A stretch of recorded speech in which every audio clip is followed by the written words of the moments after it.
I want to focus in on some of the testimony that we heard earlier in the day and see if I could get some reaction from you or response.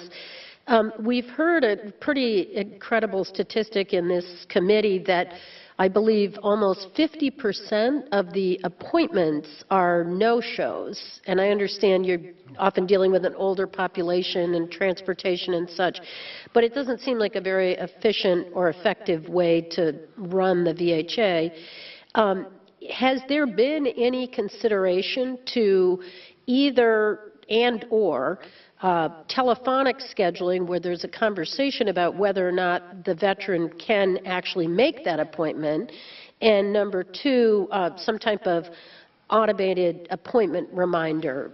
Right. So actually, we do much of that. I'm a little bit baffled to hear as much conversation there was today about the fact that we don't.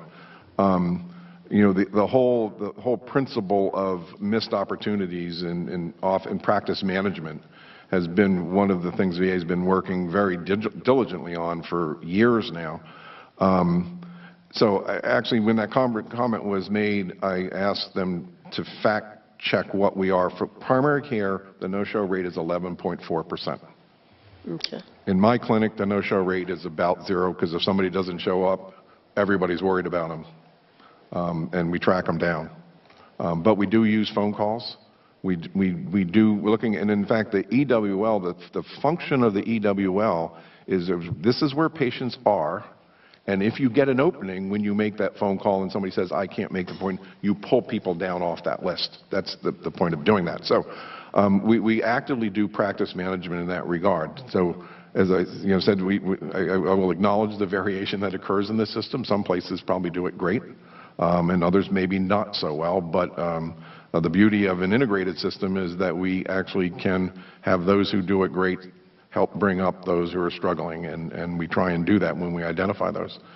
So that leads to another question that has come up repeatedly today is, what is the practice about sharing best practices? Why do we have such variation across 21 different regions, and why, if you're citing an 11% missed opportunity, why are we hearing these statistics about 50%, half, more than half? I don't know, and because there's, first of all, there will be variation around it, and it may be clinic by clinic or provider by provider, and getting that variation. But if there's a system, but getting that variation out of the system is absolutely what's key. Right? And is that a metric? We've heard a lot about metrics and data. Yes. Obviously, that ran amok in the scheduling, trying to deal with these wait lists, but because it led to bad behavior, is there a way to incent good behavior by having some type of metric about patients actually getting seen? This notion of patient-focused care for veterans, so that we're focused on the veterans, how can we make sure that they get to see their medical care provider in a timely way? So we actually do have a measure of missed opportunities, no-shows and cancellations. And that's cancellations both by the patient and by the clinic.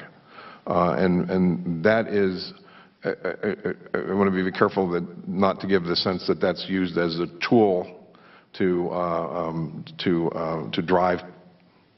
Well, let's not get into a situation where we pretend people show up who didn't show up. But it is a practice management tool, so that individuals who have their own clinics can understand if they got a problem with other patients not showing up, there's a different issue.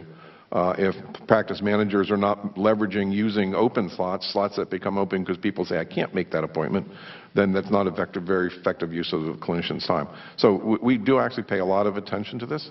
We may not be as, some places, as good as it is in the private sector. The private sector clearly has dealt with this very strongly because for them it's a revenue issue, but I would not say that we wait for people not to show up because it's a snow day.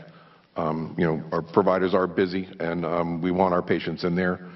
We worry about them when they don't show up if we're expecting them because, and particularly in mental health, we track them down because we're worried something might have happened.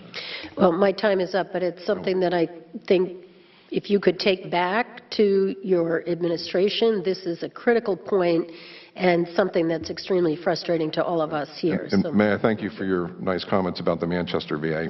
My dad, we're fortunate. my dad used the Manchester VA, and he always thought highly of it. We're very fortunate. Yeah, you are. Thank you. It's a good spot.